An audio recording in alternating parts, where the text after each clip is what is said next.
we get into this, I just want to say, for YouTube purposes, this is a toy. It looks realistic, but it's not real. It fires little 6mm BBs. It cannot be made to fire a real bullet, and all of my magazines are empty. Everything you'll see in the video is completely safe. It's not loaded. There's nothing in the gun. It's empty and it's not going to fire anything. Hi, thanks for watching. This video is going to be about the VFC XM177E2 and a couple ways that I like to set mine up depending on what kind of game I'm playing. So a bit of background: the XM177 came about in the 60s when the US military adopted the M16, and there was a need for a more compact version from sort of special forces groups and long range reconnaissance patrols and stuff. So they shortened it all down. There's a couple of different variants before this. There was one with cut down triangular handguards and a sort of spring loaded A1 looking stock that was just smaller. Like, imagine an M16A1 on a hot wash, shrunk down. The receiver was the same size, of course, but everything else was just compacted in. They didn't see much use.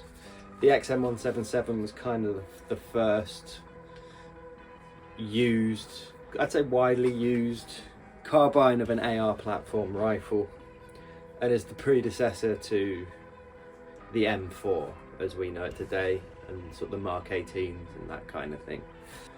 So that was all around the Vietnam War era, so it's, we're talking half a century ago over. There's a lot of technological advances since then, and things are very different now externally, but internally it's kind of mostly the same. Direct gas impingement rifle. All these rifles that predated the M4 can kind of be referred to as CAR-15s, so carbine AR-15s. As things progressed, experimental changes happened to fulfill a situation. So right here we've got an integrated carry handle. After that we had a slightly more techy integrated carry handle with more sighting picture options, and then we obviously of course have our flat tops.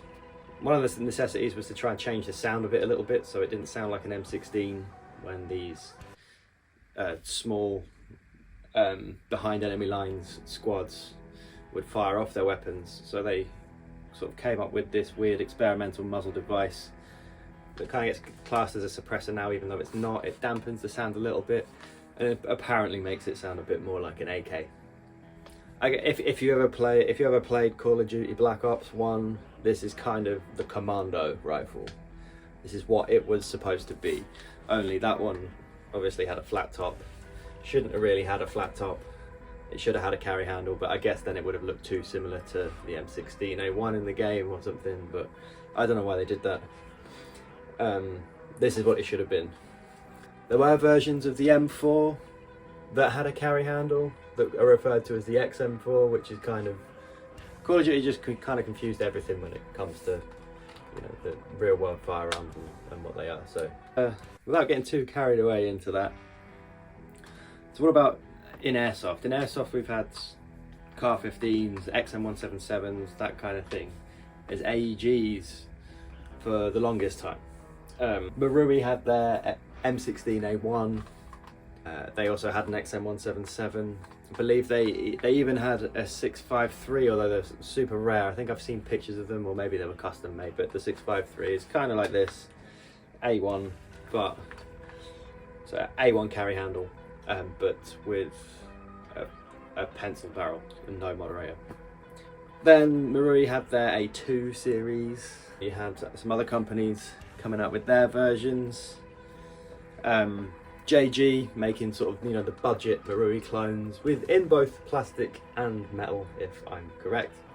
But I think brands like SEMA more recently brought out their line of retro rifles with carry handles. I think they did a VN, which was the XM16E1, A1, XM177, both E1 short, which is shorter than this, and the E2, and some others, and then E&C have done their range of sort of A1 and A2s, and all the carbines, and then of course G&P for the more sort of premium stuff, the better quality, better markings, all that sort of thing. So AGs have been around for a little while. The only real option we've had for a gas blowback rifle was the WE, and I've owned a couple of those and they were great fun. This is a vast improvement for a number of reasons that I'll sort of briefly touch on. And other than that, you've got guys like ViperTech making super premium replicas, more authentically built, smaller scale. I think they're really hard to come by, especially over in the UK. So I was absolutely delighted when I saw that VFC were bringing this out. They did bring out their M733, which was like the shorter version with the brass deflector A1 sights, the model that was used in Heat, in the movie Heat, in the heist scene, as well as various other films and stuff. So it's super cool that they've started bringing out this range. I hope they bring out an A1 as well, just to add to the collection, because that would be awesome. So this is what I'd just call like setup 1. It's close to how it comes out the box, minus a couple of things that are a bit more of a pain to just kind of change on the fly. Up, I've got the flash hider up here, the XM177 flash hider. It's pretty cool. This is probably the heaviest single part on the gun. You can't feel it when you're holding it, but it does balance the rifle quite nicely having that on the front. It's a big chunk of steel. We've got the lug for the grenade launcher, our front sight post with the bayonet lug removed, as it should be. That was a feature that was not present on the WE version, unfortunately, as well as some of the AG versions. I guess it's easier for them to just use whatever M4 that will go on there. That makes sense. But this looks like it was like purposefully built. Moving up, we've got our handguards. These are great. Where I've had my rail on here for the other setup, the second setup, this end cap has kind of misshapen a bit and they're a little bit wobbly, but it's not a big deal. I would probably tape it up, but I'd probably tape it up if I was playing a game with it like this, but that's just me being like super nitpicky. It's not that bad at all. The handguards are super nice. They remind me of the old G&P ones. They're supposed to more faithfully replicate the the cheaper kind of plastic handguards that you would have found on an XM177 in the jungle in the 60s. I've used some of the Brownells repros and stuff on my airsoft guns in the past, and they are really nice. Obviously they're built a lot more sturdily and a lot more robust, but it just looks a bit more authentic. Then we've got our Delta ring. On earlier models this would have been like a slip ring, like on the earlier M16s and the E1, which had a shorter barrel, didn't have this bit of barrel here. And actually on the WE it's a slip ring as well, which is kind of weird that they went with making a whole new part when they didn't really have to. Moving up, this did have a little like the government seal, stamp seal thing on it, which was cool, but it was just in like some crappy white paint that came off pretty quickly, and I didn't like the look of it half there, so I just rubbed it off. I don't really care. It wasn't a marking. On the other side we've got some wonderful Colt, property of US government markings with, I believe, a unique serial number and Colt and more Colt markings here. As you can already see, I've got a Magpul MOE K2 on here already, and the rounded trigger guard. Again, that's just, those parts are a bit more of a pain to just take on and off and swap over. When I've got my hand around it and I'm using it, you can't really tell so much, maybe with the trigger guard, but it doesn't bother me enough unless I was playing like a super strict Vietnam only game, which I don't really do. I wouldn't. I just leave it like this. The short 20 rounder VN style mag is what comes with it. Again, it's got some great trademarks at the bottom, Colt trades. What kind of blew me away at this replica was that it comes with the aluminium stock. The WE does not come with an aluminium stock. It comes with a plastic one. Now it is made to look like the aluminium one, without the strengthening ribs that the plastic one has, because it's plastic. So that was okay. I could just kind of repaint it and it would look correct. But this one being actually made of aluminium is a really nice touch. The only alternative to get an aluminium one before this was to buy a real one, and they are like more than what this costs, plus shipping from America if you can find them. So the fact that they gave you an aluminium stock is fantastic. Inside, once again, it's safe.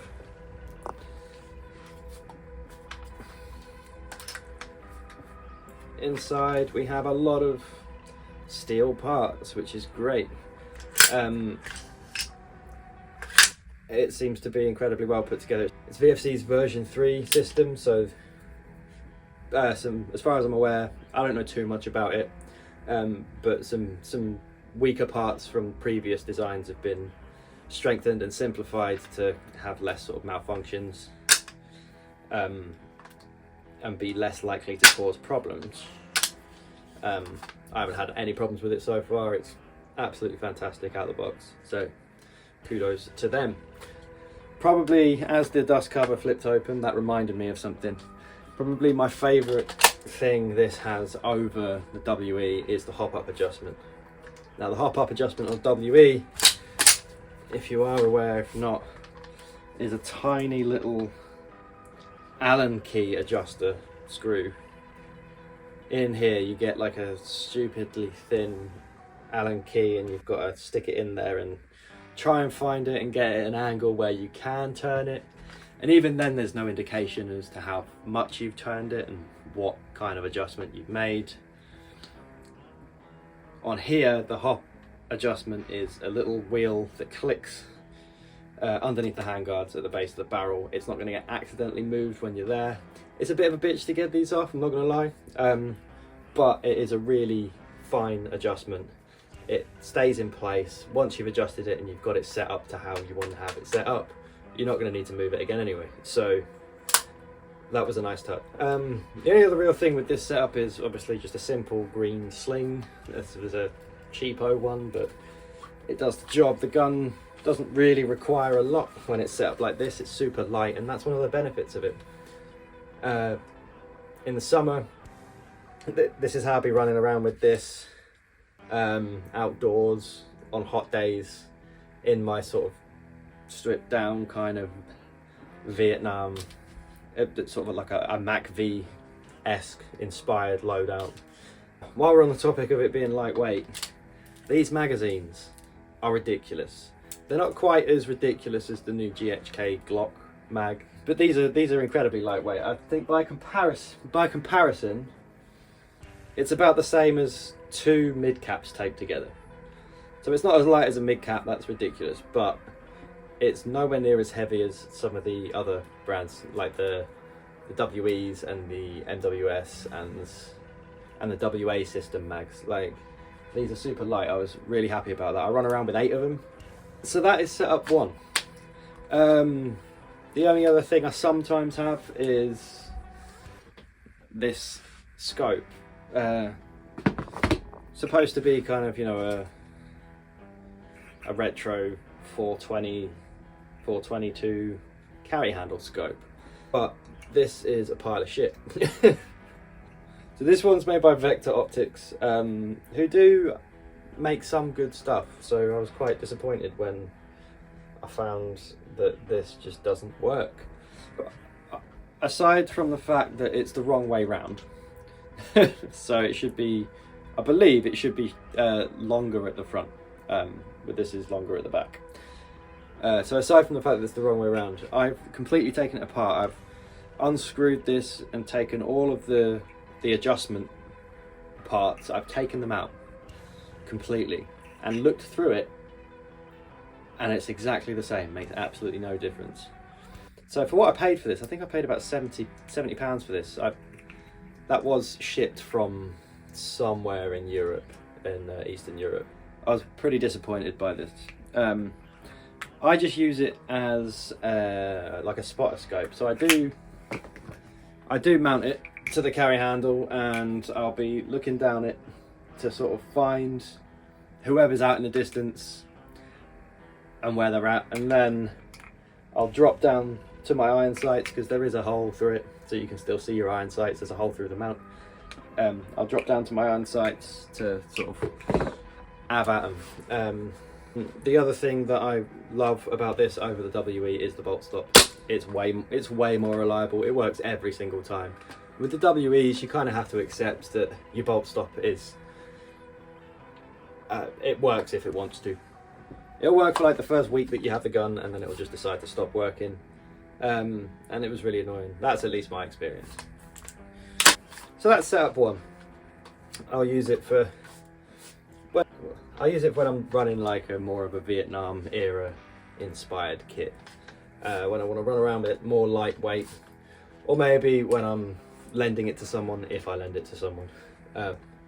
Maybe someone that wants to get into running a gas blowback, and just to like introduce them to it without them running around with a super heavy rifle.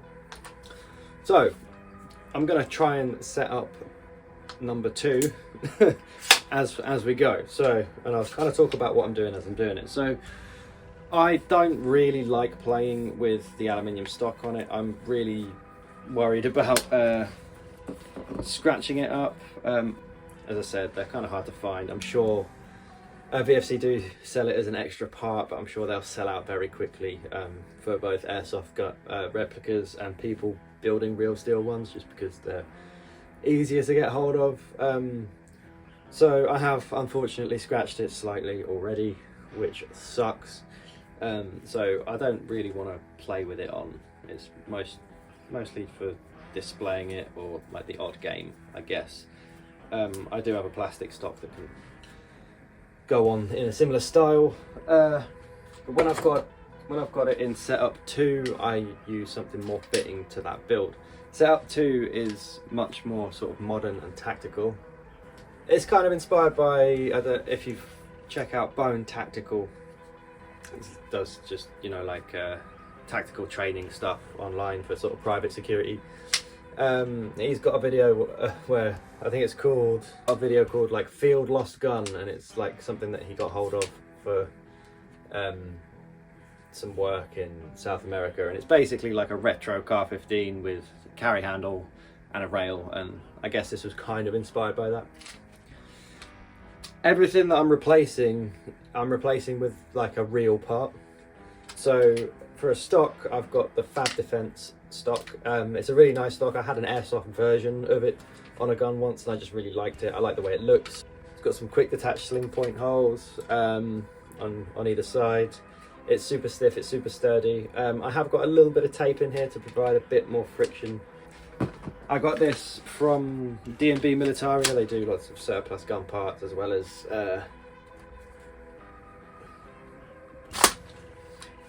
deactivated guns and blank fire guns and stuff like that. Pretty cool. So then I've obviously got my Magpul MOE K2 grip and the K2 grip and the trigger guard. Moving up, another handguards. I did mention before, the handguards are a bitch to get off on your own. You need a friend to do this with you, or a tool. I just use a little knife. Top one's off, bottom one's off. Oh, and I need another kidney. And what I've got is the M4 CAR-15 Colt Commando genuine real steel Riz. It's like the Riz 1. Again from D&B Militaria. So this is made from T6 aircraft grade aluminium. It's a shit ton better than any of the airsoft rail sections you can get, especially the ones that clip into the delta ring. It's much more robust. It's not going to break. I'm I had a Marui one that I sort of, it took some enthusiasm with a hammer to get it onto the gun in the first place, and I ended up breaking it. This isn't going to break. Yeah, I'm pretty sure I could break my hammer with this. It's proper solid. Another thing I do really like about it is that the little vent holes kind of match those in the stock. I find it quite aesthetically pleasing. And so as I mentioned, there's the hop adjustment. It's right here. And let's get these handguards on. I'll start with the bottom one. It seems to be easier for some reason. Again, hit it. Give it a little joyful tap.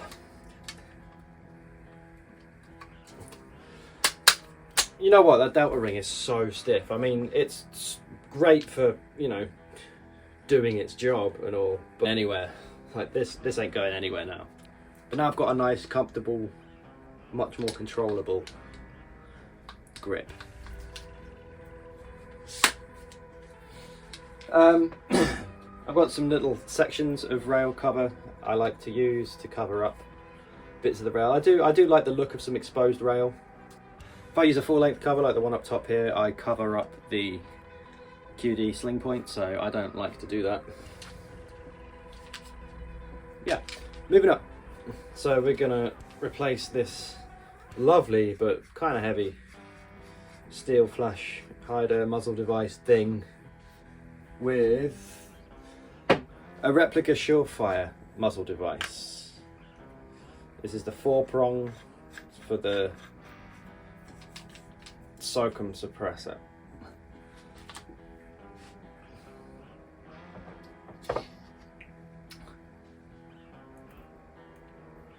I used to be really bothered about this being sort of round the right way, but I don't really care anymore. So we have a Surefire SOCOM 556 suppressor. This is the shorter version. There is a longer version. I prefer the shorter version. It means like when I'm playing indoor CQB, it doesn't add a load more length. Yeah, running a suppressor in Airsoft, I always say, is like, it's because you like the look of the suppressor.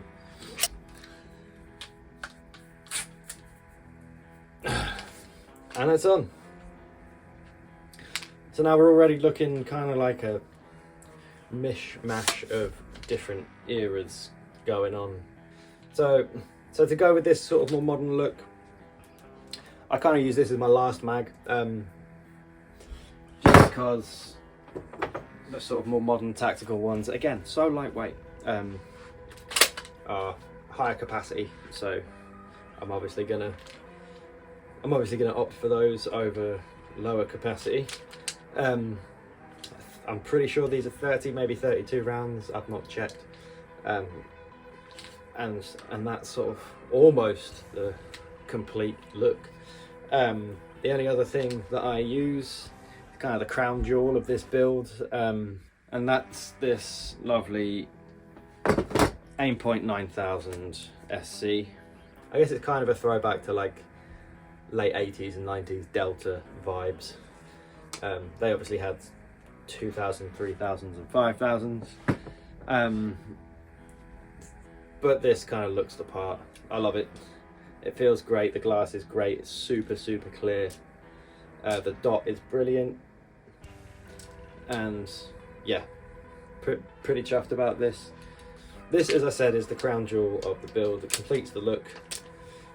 Sits nicely on its mount in the carry handle. This is a really, really difficult way to do this. There we go.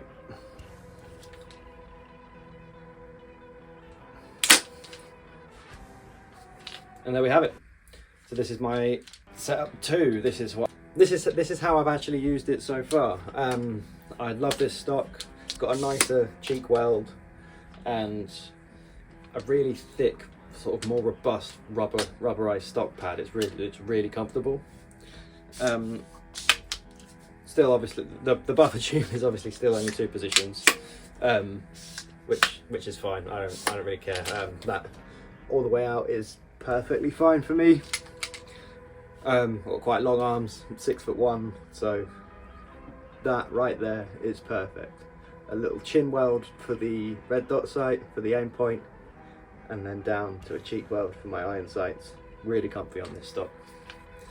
The Magpul furniture I find really comfortable. It's not that I find it more comfortable than an A1. I really don't have, my preference isn't really based on that.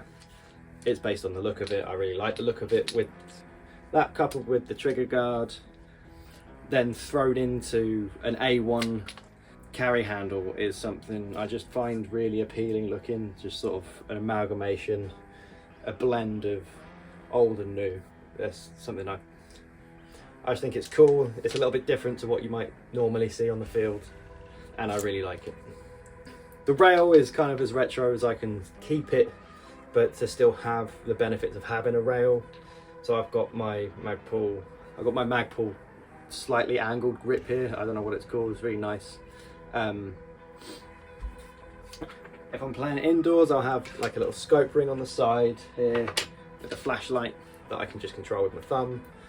I don't really use it to see where I'm going when I'm walking around. When I'm walking back to respawn, I don't really use it to flash at enemy players or anything like that.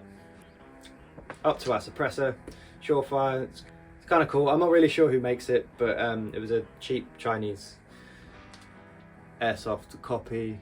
I just really like that it has the markings. I like that kind of thing. I'm a bit of a sucker for markings.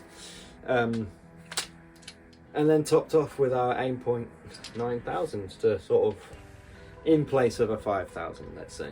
So yeah.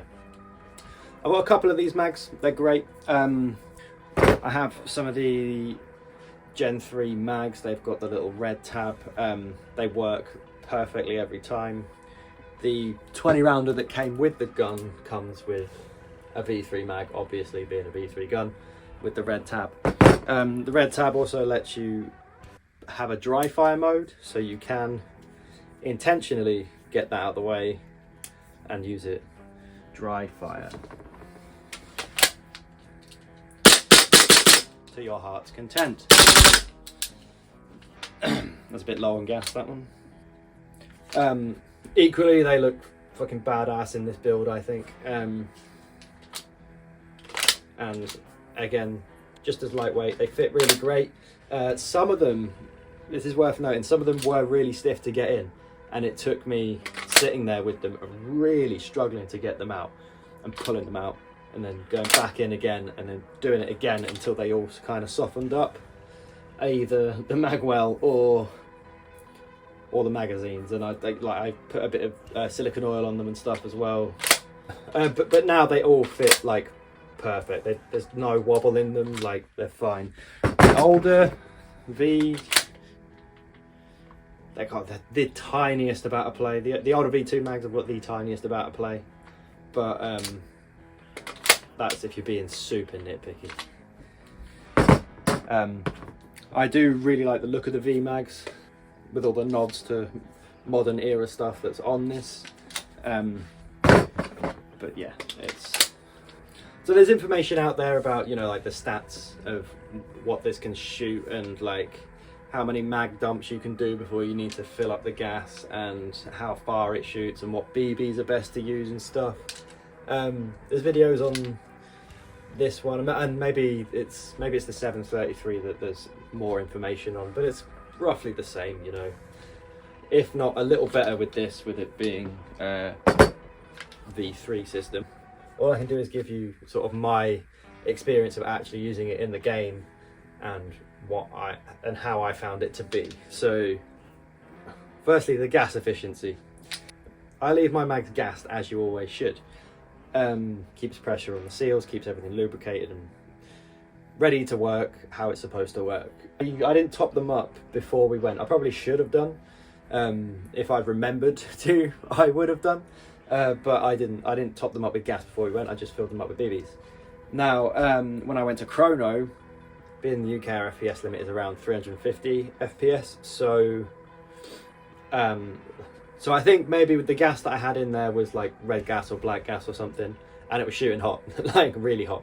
But all I did was empty a bit out via the way that you're not supposed to. Don't ever empty the gas out by pushing in this.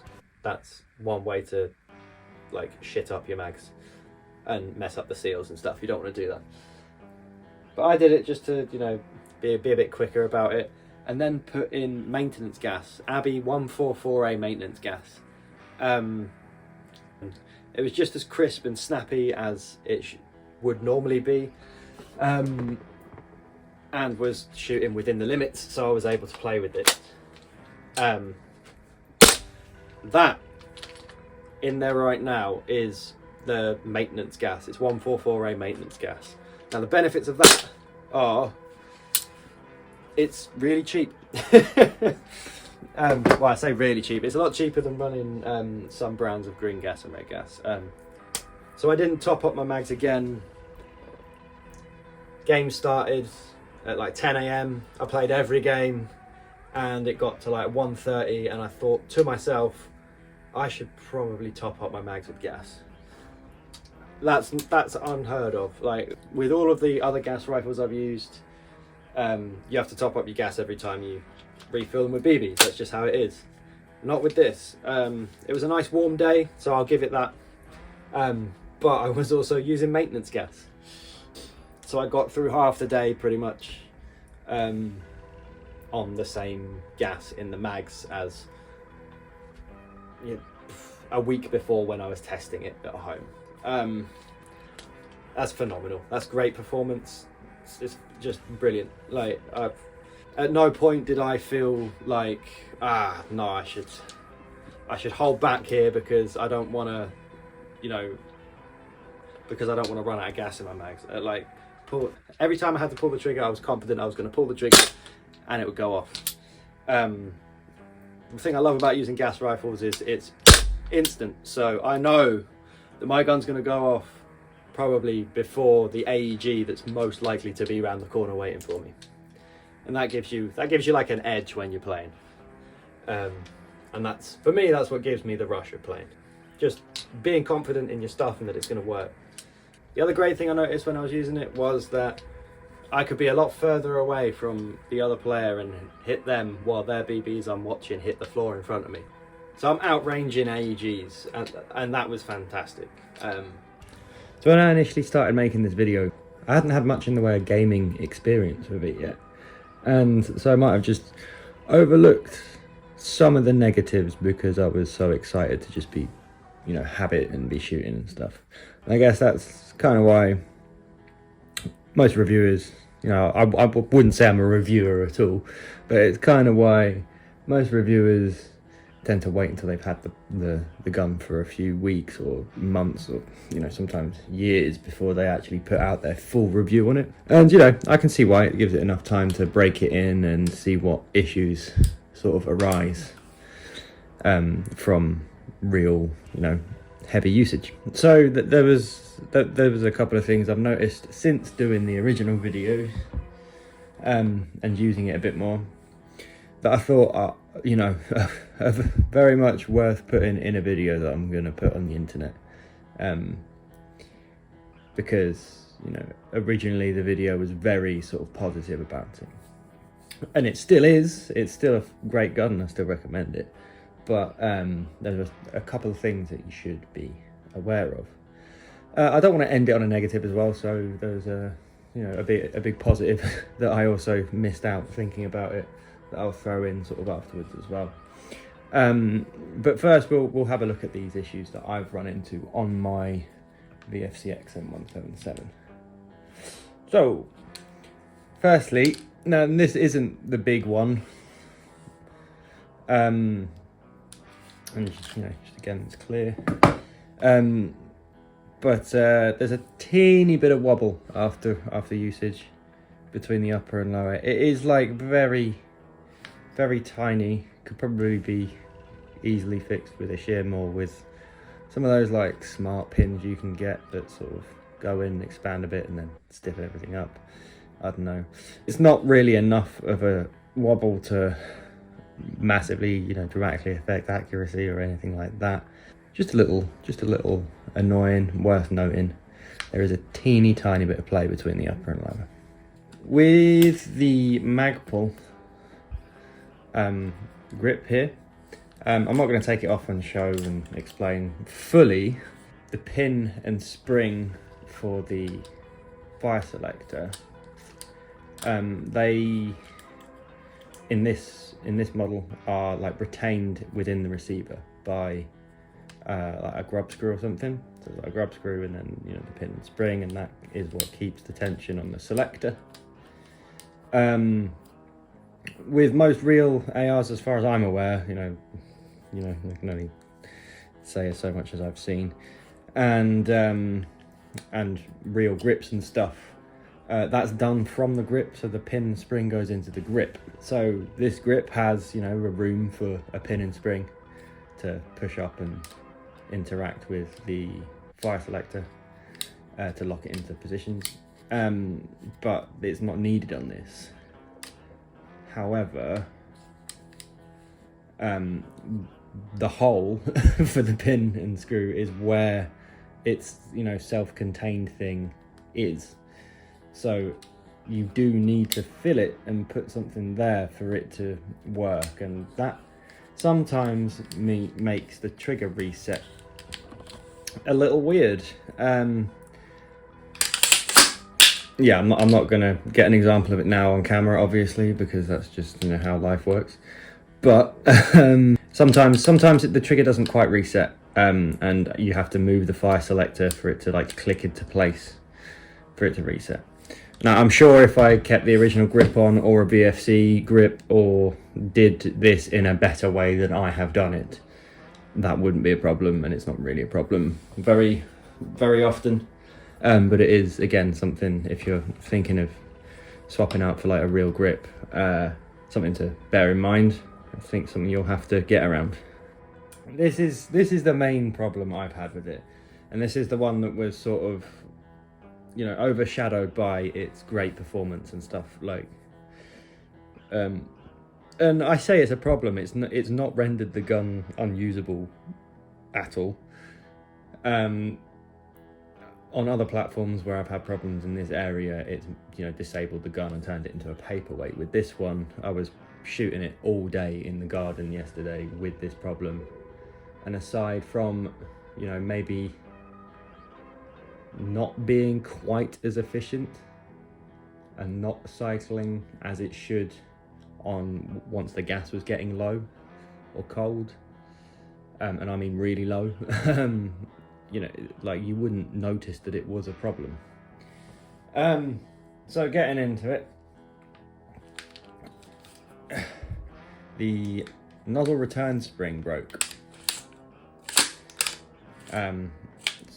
Not again, you only really notice it if you're looking for it, but with the mag in, nope.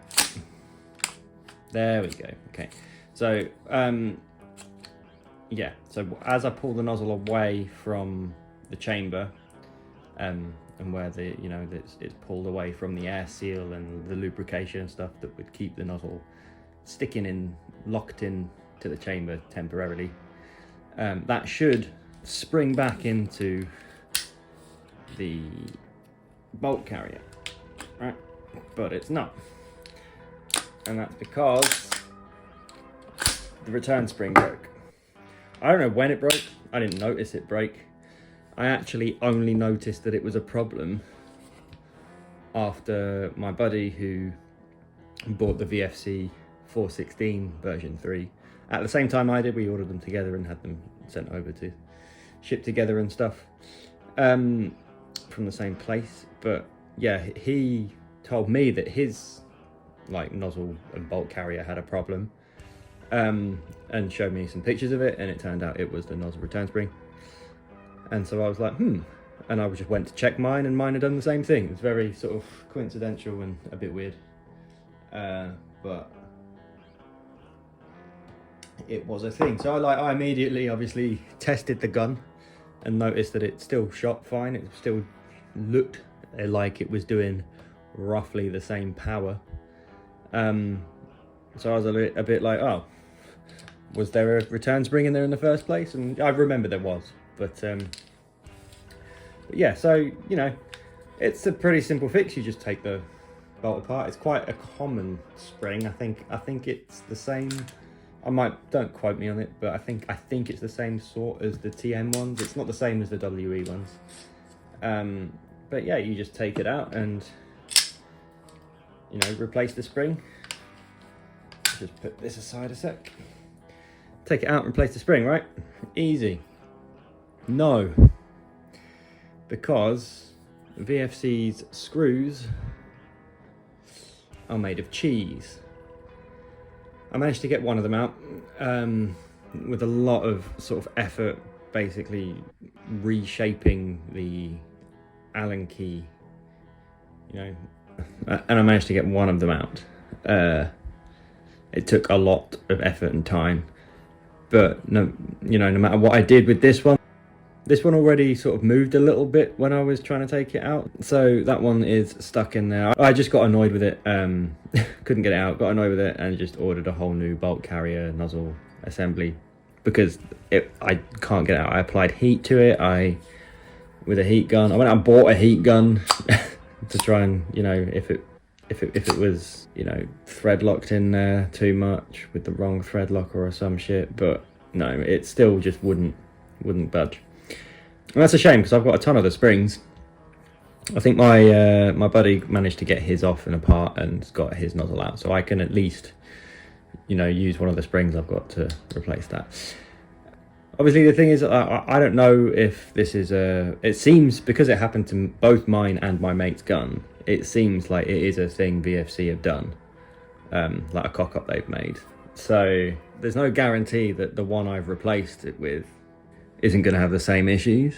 But now that I'm aware of it, at least I can, you know, check I can get the screws out and better prepared for it, and maybe at least replace the screws as soon as it arrives. The replacement I've ordered is an MPAS, so that's cool. So that is at least an upgrade. I guess all I'm doing is an upgrade that I would have eventually had to do anyway. In the meantime though, I mean, the gun still works, it still functions.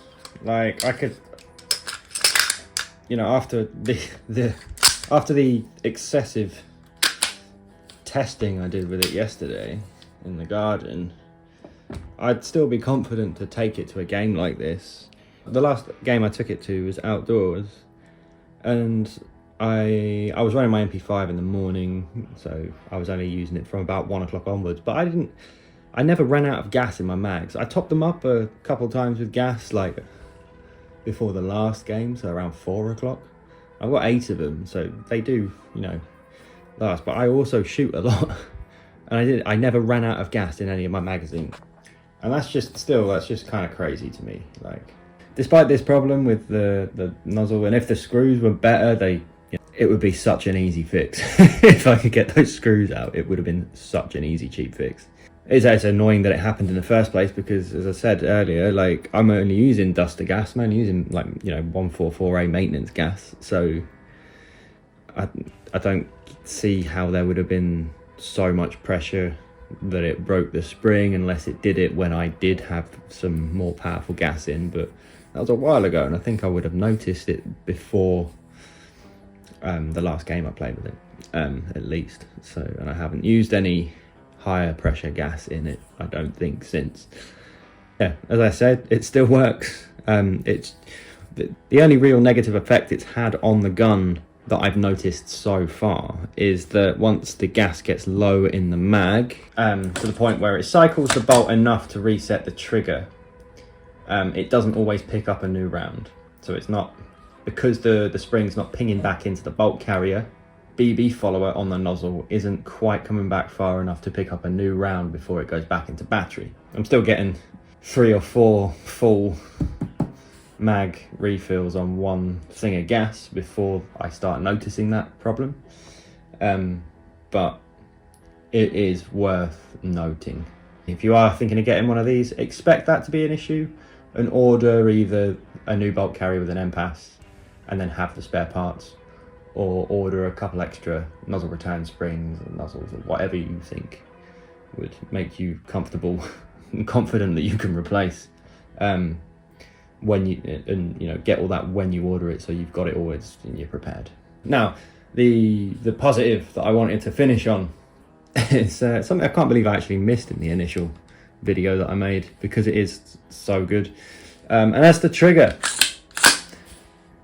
You're already at a very, very distinct solid wall, right? And just a clean break. I can't tell you how.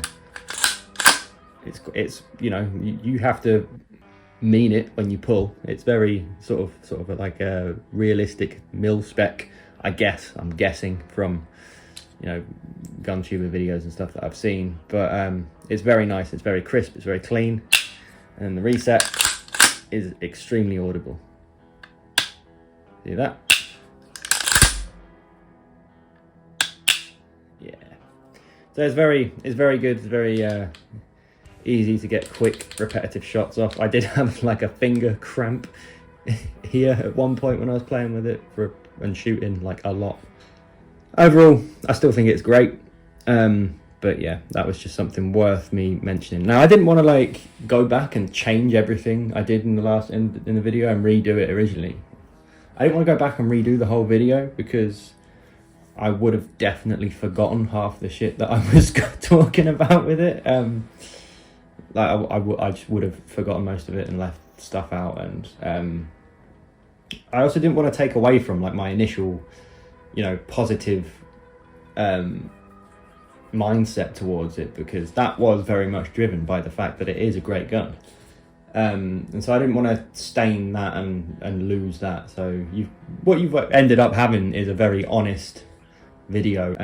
I would still buy it. I kind of want to buy the 733 as well, and keep it retro, but the next gun I'm getting for sure is the SIG Rattler from APFG, which is obviously VFC, just because I've got loads of mags for it already.